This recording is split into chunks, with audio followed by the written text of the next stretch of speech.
رابعہ بصری رحمۃ اللہ علیہ کو دنیا سے گئے ہوئے 1200 سال ہو چکے ہیں، لیکن ان کا نام آج بھی زندہ ہے، رابعہ بصری۔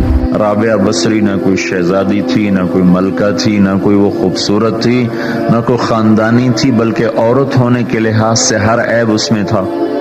ان کی عادت یہ تھی، وہ روزانہ عشاء کی نماز کے بعد غسل کر کے کپڑے بدل کے اپنے خامن سے پوچھتی آپ کو میری ضرورت ہے؟ اگر وہ کہتے کوئی نہیں ہے تو پھر پوچھتی مجھے اجازت ہے؟ وہ کہتے اجازت ہے تو پھر مصلی پہ کھڑی ہو جاتی اور فجر کی نماز تک مصلی پر کھڑی رہتی تھی۔ ان کا خامن جلدی فوت ہو گیا، جوانی میں ہی بیوہ ہو گئی، تو حسن بصری بصرہ کے امام، کیا سارے مسلمانوں کے امام تھے، وہ خود آئے، خود چل کے آئے کہ میں آپ سے شادی کرنا چاہتا ہوں۔ وہ کوئی شادی کا شوق نہیں تھا ان کو، وہ تو اولاد کے قابل نہیں، شکل صرف ان کی نیکی اور ان کا جو اللہ سے تعلق تھا، ان کو یہ لالچ ہوا کہ یہ میری بیوی ہو جائے تو اس کی طفیل شاید میری بخشش ہو جائے۔ تو ان کے پاس آئے، کہنے لگے رابعہ میں آپ سے شادی کرنا چاہتا ہوں، خود پیغام لے کر آئے۔ تو انہوں نے فرمایا میری 4 باتوں کا جواب دے دو تو میں شادی کر لیتا ہوں۔ کہنے لگے کیا؟ کہ یہ بتاؤ میں جنتی ہوں کہ دوزخی ہوں؟ کہنے لگے یہ تو میں کچھ نہیں کہہ سکتا۔ اچھا یہ بتاؤ جب اللہ تعالیٰ قیامت میں اعمال نامے اڑائے گا، کسی کے سیدھے ہاتھ میں آئے گا، کسی کو الٹے ہاتھ میں آئے گا، میرے سیدھے ہاتھ میں آئے گا کہ الٹے ہاتھ میں؟ کہنے لگے یہ بھی کچھ نہیں بتا سکتا۔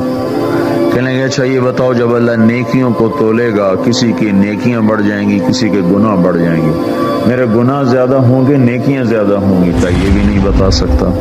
کہ اچھا یہ بتاؤ جب لوگ بول سرات سے گزریں گے، کوئی پار نکل جائیں گے، کوئی نیچے گر جائیں گے، تو میں پار نکلوں گی کہ دوزخ میں گروں گی؟ کہنے لگے یہ بھی میں نہیں بتا سکتا۔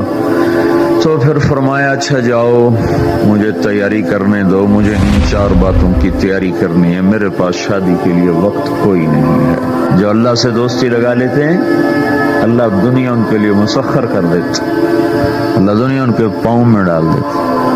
تو جب ان کا انتقال ہوا، رات کو ان کا انتقال، تو اپنی خادمہ سے کہا بس 2-4 آدمی بلا کے مجھے جلدی سے دفن کر دو، کسی کو نہ بتاؤ، صبح لوگوں کو بتا دینا اور مجھے کفن دینا میری وہ اس چادر میں جس میں تہجد پڑھا کرتی تھی۔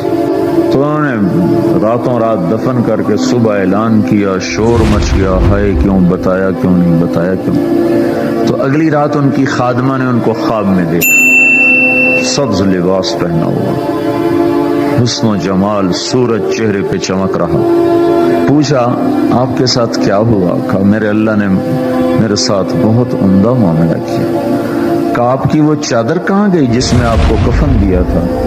کہا وہ اللہ تعالیٰ نے اتار لی ہے اور مجھے جنت کا جوڑا پہنایا ہے، اور اس چادر کو اللہ نے سنبھال کے رکھا ہے، جب قیامت کے دن میری نیکیوں کو اللہ تولے گا تو اس چادر کو بھی اس میں تولے گا۔ انہوں نے پوچھا منکر نکیر کا کیا ہوا؟ کہا وہ آئے تھے تو انہوں نے مجھ سے کہا من ربکی، تیرا رب کون ہے، تیرا رب کون ہے؟ تو میں نے منکر نکیر سے کہا جس اللہ کو 40 سال نہیں بھلایا اس کو 4 ہاتھ زمین کے نیچے آ کر میں بھول جاؤں گی؟ کہ جس رب کو 40 سال میں نہ بھلا سکی اس کو 4 ہاتھ زمین کے نیچے آ کر میں بھول جاؤں گی؟ تو منکر نکیر نے کہا اس کا آگے کیا حساب لینا، چلو بھائی واپس چلو۔